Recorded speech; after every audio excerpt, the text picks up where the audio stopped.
అందరికీ నమస్తే, welcome to our channel. Konidela Sivashankar Varaprasad నుంచి మెగాస్టార్ చిరంజీవిగా ఎదగడానికి ఒక ప్లాట్ఫామ్గా ఒక మూవీ వచ్చింది. ఆ మూవీ ప్రాణం ఖరీదు.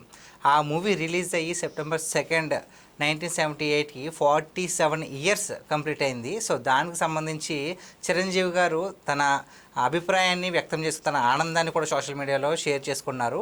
దానికి పవర్ స్టార్ పవన్ కళ్యాణ్ గారు కూడా తన అన్నయ్య ప్రస్థానం గురించి ప్రస్తావించారు. మరి దాని గురించి మనతో పాటు డిస్కస్ చేయడానికి ఉన్నారు సీనియర్ సినీ అనలిస్ట్ జగదేవ్ గారు. సార్ నమస్తే అండి. నమస్తే సార్, మెగాస్టార్ చిరంజీవి గారు అంటే బాగా పాత వాళ్ళకి కాకుండా మన వాళ్ళకి ఒక 50 ఇయర్స్ బ్యాక్ వాళ్ళకి కూడా సినిమా అంటే మెగాస్టార్, ఇంకా వేరే సినిమా అంటే ఇంకా మెగాస్టార్. ఆ విధంగా అలాంటి ఒక వ్యక్తి, ఒక సర్వసాధారణమైన ఒక వ్యక్తి మధ్యతరగతి నుంచి ఎటువంటి సపోర్ట్ లేకుండా ఇప్పుడు ఇండస్ట్రీకి మెయిన్ పిల్లర్గా ఉన్నారు. యాజ్ ఏ మెగా అభిమానిగా ఆయన 47 ఏళ్ళ సినీ కెరీర్ని పూర్తి చేసుకున్నారు. ప్రాణం ఖరీదు అనే సినిమాకి 47 ఇయర్స్ కంప్లీట్ అయింది.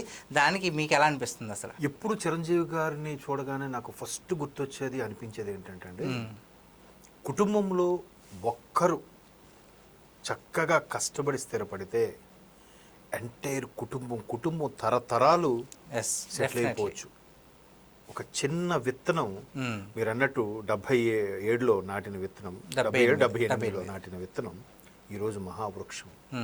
ఆ మహావృక్షం కింద ఎన్ని మొక్కలు ఉన్నాయో, ఎన్ని ఓడలు ఉన్నాయో, ఎన్ని వేర్లు ఉన్నాయో, ఎంతమంది ఇప్పుడు ఒక్క మెగా కుటుంబం నుంచి దగ్గర 10-11 మంది హీరోలుగా ఉన్నారు, కథానాయకులుగా కదా.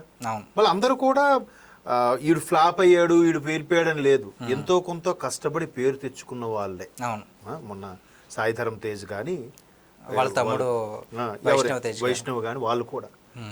అయితే అట్లాంటి చిరంజీవి గారిలో ఇంకో బెస్ట్ క్వాలిటీ ఏంటంటే, అంటే నాలాంటి వాళ్ళు కొన్ని కోట్ల మంది అభిమానులు అతను అభిమానించిన కారణం, ఎవడు ఎక్కడ ఏ చిన్న సమస్య వచ్చినా, ఎవడు ఏది ఇష్యూ వచ్చినా ఫస్ట్ చిరంజీవి మీద తోసేస్తారు. చిరంజీవి అసలు ఏం మాట్లాడేంటి, చిరంజీవి పట్టించుకోడేంటి, ఎవరెన్ని విమర్శించినా అసలు నిజంగా ఆయనకున్న పరపతికి, ఆయనకున్న రేంజ్కి, ఆయనకున్న స్టార్డమ్కి ఏ ఒక్క మినిస్టర్కో లేదంటే ఏ ఒక్క పోలీస్ ఆఫీసర్కో ఫోన్ కొడితే ఫోన్లో పని అయిపోతుంది. బట్ ఆయన ఎక్కడ స్పందించడండి, ఎవరిని పళ్ళెత్తి మాట అండు. అవును, పోనీ చాలామంది విమర్శించేది ఏంటంటే బయట కూడా భలే యాక్ట్ చేసేస్తాడరా, నువ్వు అలా ఉండు. ఇప్పుడు బయట కూడా ఆయన నటిస్తున్నాడు అనుకుందాం కదా, నువ్వు అలా నటించు ఉండలేము. అరే కార్పొరేటర్ నువ్వు కారు ఎదురుగెళ్ళు బండితో, ఏయ్ పక్కకు లేరా, ఎవడరా పిల్లరా, ఎవడో వస్తాడు పిల్లరా, ఇంకా ఏది ఈడు జస్ట్ కార్పొరేటర్. పైగా ఆయన డిప్యూటీ సీఎం పవన్ కళ్యాణ్ గారు ప్రమాణ స్వీకారం చేసిన తరువాత ఆ రోజు డయాస్ మీద ప్రధానమంత్రి తిరిగి పవన్ కళ్యాణ్ గారు చేతులు పట్టుకుని ఎక్కడికి వెళ్ళాడండి? చిరంజీవి గారి దగ్గరికి వెళ్ళాడు. అది కదా చిరంజీవి రేంజ్. ఇంకే ఎగ్జాంపుల్ చెప్పాలి, ఎలాగ వాళ్ళకి ఒప్పించాలి ఆ విమర్శించే వాళ్ళకి, పైగా ఎక్కడికి వెళ్ళినా ఇన్వైట్ చేస్తున్నారు మోదీ గారు కూడా. అది కదా చిరంజీవి రేంజ్. వీళ్ళకి అర్థం కాదేంటి ఆయన తలుచుకో, అంటే అంత రేంజ్ ఉన్న మనిషి ఎవరేం విమర్శించినా సరే నా మీద విమర్శించుకొని బతకని, నా మీద వ్యూస్ సంపాదించుకొని, నా పేరు మీద 4 మెతుకులు తిని, సబ్స్క్రైబర్స్ పెంచుకొని, వాళ్ళ ఆనందం వాళ్ళది. అని అంటే అలాంటి మెంటాలిటీ ఉన్న మనిషి ఎన్నాళ్ళు నటించగలుగుతాడని మీరు చెప్పిన 47 ఏళ్ళు నటించగలుగుతాడు. ఆయన ఇండస్ట్రీకి వచ్చిన కొత్తలో ఆ టైంకి ఎవరండి హేమీలు, ఇండస్ట్రీకి 2 కళ్ళు అనే అన్నగారు మహానుభావుడు, నటరత్న విశ్వనట సార్వభౌముడు నందమూరి తారక రామారావు గారు ఒకరైతే, మరొక నట సామ్రాట్ అక్కినేని నాగేశ్వరరావు గారు 2 కళ్ళు అన్నారు. కృష్ణ గారు ఉన్నారు. ఆ తర్వాత ఉండండి, వాళ్ళు ఏలుతున్న రాజ్యం. ఆ తర్వాత నెక్స్ట్ లెవెల్లో కృష్ణ గారు, సోహన్ బాబు గారు, కృష్ణంరాజు గారు, ఇదందరూ ఉంటున్న టైంలో ఒక చిన్న విత్తనం అనేది వచ్చి విలన్గా, యాంటీ రోల్స్గా, సైడ్ క్యారెక్టర్గా చేసిన వ్యక్తి ఈరోజు మీరు అన్నట్టు ఇండస్ట్రీకి ఒక మెయిన్ పిల్లర్ ఎలా అవుతాడండి? అప్పటి నుంచి అదే మెంటాలిటీ, అదే తత్వం, అదే సర్దుకుపోయే గుణం, అదే కాంప్రమైజ్ అయ్యే తత్వం ఉంది కాబట్టే ఈ రోజుకి మెగాస్టార్ అంటే మెగాస్టారే. ఓకే సార్, ఇప్పుడు 47 ఇయర్స్ కంప్లీట్ అయిన సందర్భంగా పవన్ కళ్యాణ్ గారు ఒక పోస్ట్ పెట్టారు. దాన్ని రీషేర్ చేస్తూ రామ్ గోపాల్ వర్మ గారు పవన్ కళ్యాణ్ గారు అలాగే చిరంజీవి గారు ఇద్దరు కలిసి సినిమా తీస్తే చూడాలని ఉంది నాకు అని నా ఆశ అని చెప్పేసి అని పెట్టడం జరిగింది. సో నిజంగా అలా చేస్తే ఏ విధంగా ఉంటుంది అసలు? First thing Ram Gopal Varma tweet గురించి మాట్లాడితే నేనేమనుకుంటే నాకు మాట్లాడడానికి ఇష్టం ఉండదు. ఎందుకంటే ఆయన సరదాగా ఒక చిన్న బిస్కెట్ వదులుతాడు, మీడియా వాళ్ళందరూ కొట్టుకు చావండ్రా అన్నట్టుగా చూస్తుంటాడు, సందర్భానుసారంగా ఏదో ఒకటి పెడుతూ ఉంటాడు. అసలు చిరంజీవి గారు రాజకీయాల్లోకి వెళ్ళి 150 సినిమా చేస్తారో చేయరని టైంలో బుడ్డా హోగా తెర బాప్ అనే ఒక సినిమా అమితాబ్ గారితో పూరి జగన్నాథ్ డైరెక్షన్ వచ్చింది. ఆ ఆడియో ఫంక్షన్లో రామ్ గోపాల్ వర్మ అన్నారు, మీరు ఇండస్ట్రీకి దూరం అయిపోయారు, మీరు మళ్ళీ సినిమా చేయాలి, మీరు అంటే చెప్పండి. మనం అప్పుడెప్పుడో మధ్యలో ఒక సినిమా అనుకున్నారు ఊర్మిళతో చిరంజీవి గారు, ఏది చూడాలని ఉంది సినిమా ముందు ఆగిపోయింది. అది ఎందుకంటే చూడాలని సినిమా 50 days అయిపోయిన తర్వాత అప్పుడు షూట్ చేసిన సాంగ్ కూడా అందులో ప్లే చేశారు. 50 days అయ్యాక ఒక సాంగ్ యాడ్ చేశారు, ఊర్మిళ గారితో ఒక సాంగ్ ఉంటుంది చిరంజీవి గారు. సో అట్లా మీరు మళ్ళీ ఓకే అని కూడా నేనే డైరెక్ట్ చేస్తా, పూరి అయినా రెడీగా ఉన్నా డైరెక్ట్ చేయడానికి అన్న కూడా అన్నారు. అప్పుడు ఆయన నేను చూద్దానని ఆపేశారు. సో రామ్ గోపాల్ వర్మ జనరల్గా చిరంజీవి అభిమాని ఆయన కూడా.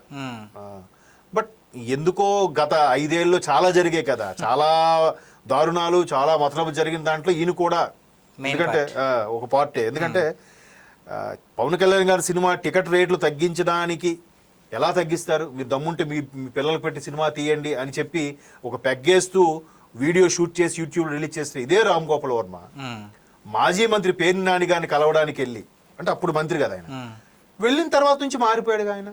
రకరకాలుగా ఇంకా టీడీపీ మీద వాళ్ళ మీద యాంటీగా వ్యూహం అని అదేదో రకరకాల సినిమాలు తీశారు. ఇప్పటికే కేసులు ఏవో కూడా నడుస్తున్నాయి. అంటే ఎందుకు అలా మారాడని తెలియదు.